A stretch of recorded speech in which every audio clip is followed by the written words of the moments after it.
Romeo and Juliet, everything goes wrong because of arranged marriages. If you read, like, Hamlet can't be with Ophelia because they're from different social classes. He has to marry a princess. She's just a royalty of their own country. Like, or Taming of the Shrew, it's all about how bad arranged marriages are. Like, because that was a thing. Like, you couldn't choose who you loved and stayed with for your entire life. You were in an arranged marriage, and they last longer. Statistically, they do last longer. But I mean, sounds like a bad idea. Super bad idea. That's society run amok, bro. Society run amok. Arranged marriage? Yeah, for sure. Marriage is bad enough. Like, arranged marriage? You don't even get a choice. In the Middle Ages, they used to marry people before they were even teenagers. You believe that having multiple partners in marriage is the better thing to do? Yes. Explain why you have that answer. Okay. So, in my past relationships that were monogamous, it seemed like you couldn't escape jealousy. There was always jealousy in some form. And, you know, because the thing is, what you're doing is you're taking someone and, okay, let's say we're in a relationship, right? Okay.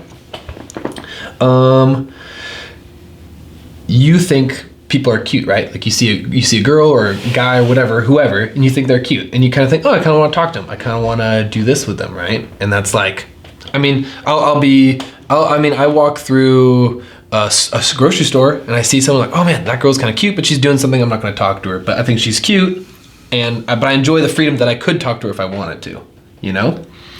Well, the thing is that still happens even if you're in a monogamous relationship, except under no circumstances can you go talk to them and flirt with them. So the thing is, like, you know, you can have a girlfriend, you can have a boyfriend, and they're going around doing their own thing, and they're going to be seeing people that they want to get to know, you know? That's inevitable. But the thing is that they're not doing it because they respect the relationship, which is good, because that's what they communicated. But you can't stop it from happening. And I argue that the more freedom, the better. Because if you truly love somebody, why would you inhibit what they want to get out of life? Yeah, dude, you hit me with that quote one time, like many years ago. Yeah. And I was like, I remember just like saying it a couple times to random people. And in the back of my head, I was like, dude, I know who told me this. It's true though. No, it is true. Like, I've seen so many marriages, and I mean, yes. Okay, so I've never seen a marriage that I'm like, oh, I wish I was in that relationship. And yes, I know, because I'm not the person in the relationship. It works for them, and if it works for them, that's great. But the thing is, the happiest marriage that I've ever seen, the happiest marriage, by far, was an open marriage. And the thing is that they met in college. I think she lost her virginity to him in college. They got married, they had kids, and all of a sudden they reached 40. They did this for 20 years. They were married for 20 years of their life. Best years when they're at their youngest. And then at 40, he realized he kind of likes to fuck around with dudes. And she kind of likes to fuck around with many dudes. And all of a sudden, but the thing is that actually made it work. Because it's like, well, let's go bring other people into this, you know, and let's explore. And they're super happy.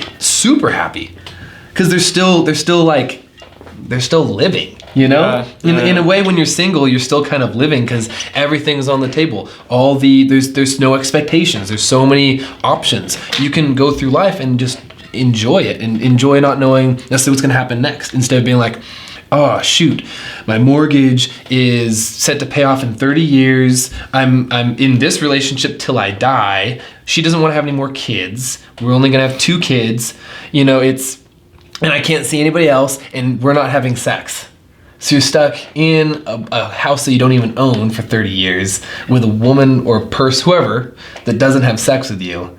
And this is the amount of kids that you're gonna ever have. And you have to make sure that they survive, you know? Some people only have 1 kid, you know? The argument, that's like, there's a lot of people for sure that would, probably a majority of people that would argue against that. Like, absolutely. I feel like a big factor of that argument is like no, the marriage, the relationship, it should be more of like a religious item, and like only like two people are touching it. Yeah. And it's like, well, they believe in like soulmates, right? The thing is that everybody's a soulmate in some sense. Yeah. You know? But anyway, sorry, No. I wasn't. That sounded like an aggressive. Yeah. No. I was. If you're gonna elaborate more, I just wanted more out of it. Okay. Yeah. Well, the thing is also, okay, when I go back to human evolution, how we even started out, right? Okay, so I'm gonna hit you with another biological fact, which was some inventive caveman figured out that on their migratory path, that if you planted berries, and you're picking up the berries that you've planted along this entire route, and then all of a sudden you figure out, wait a minute, I have so many berries in this area, and the weather's nice. It's where the berries grow the best, which is it's going to be a river valley, right, where there's a lot of fertile land. I can just have my goats. I can have these plants, and I can set up permanent homes, and I don't have to move. I don't have to walk the whole damn year. I can just stay here.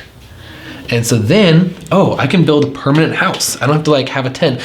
Not everything I carry on my back. You know, you can have a bed, a really nice bed, and a fireplace, and all these things. And you build a farm, and you have all this stuff.